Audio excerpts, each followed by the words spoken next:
We're in Africa right now. Not just any part of Africa, equatorial Africa. And it is extremely, extremely hot. So the other day we went to Vuli Falls, one of the biggest waterfalls in West Africa. What we noticed about swimming at Vuli Falls was afterwards, especially Kem, felt extremely refreshed. Reborn, in fact. Reborn.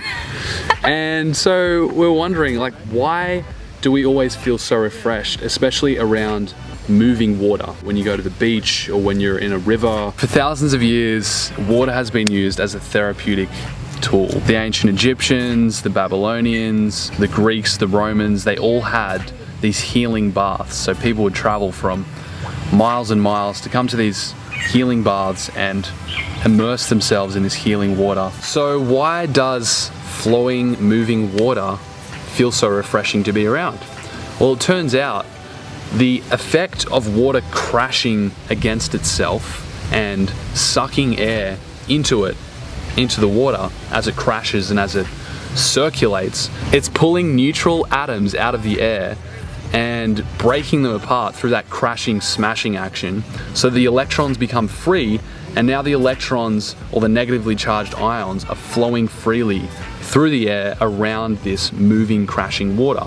So when you breathe that in, again, you're getting the full benefit of those negative ions, which are detoxifying your body and cleaning your body and making you feel refreshed. Studies showed that when we played sounds of nature, such as flowing water, it really helped people to look outwards and to stop ruminating. So they stopped worrying about things that were going on inside, which were shown to be more prominent when they were listening to man-made sounds. So the natural sounds, even pre-recorded, were very calming. They made them think about the external world and not so much about problems within themselves. Whenever I'm around natural sources of water, whether it's the waterfalls or the ocean, I really begin to feel like a deep connection to myself, my own individual flow. The Orishas, the Oshuns, the water goddesses, women, we're said to be more water, kind of more connected to the emotional side. When we stagnate, that's when we begin to have problems in these areas of our lives. And so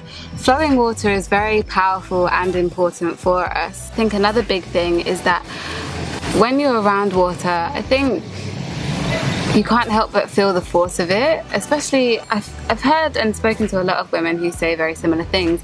When they're around water, they really start to feel this surge in vibration and energy, and it really starts to get you feeling like yourself, I think. And all these things that you've been hiding and suppressing for a lot of the conversations I've had, they really feel like they want to come to the surface. I feel it brings out the womaniness. It reconnects you to that flowing part of yourself. Yeah, it is source to some degree, you know, and at the same time you see the gentle side of nature, you see the rough side of nature, you see in all these different forms, and I think it is very reflective of us as women. And I know that a lot of us, when we're around water, in water, how it makes us feel. Back to an earlier video I did on masculine and feminine energy.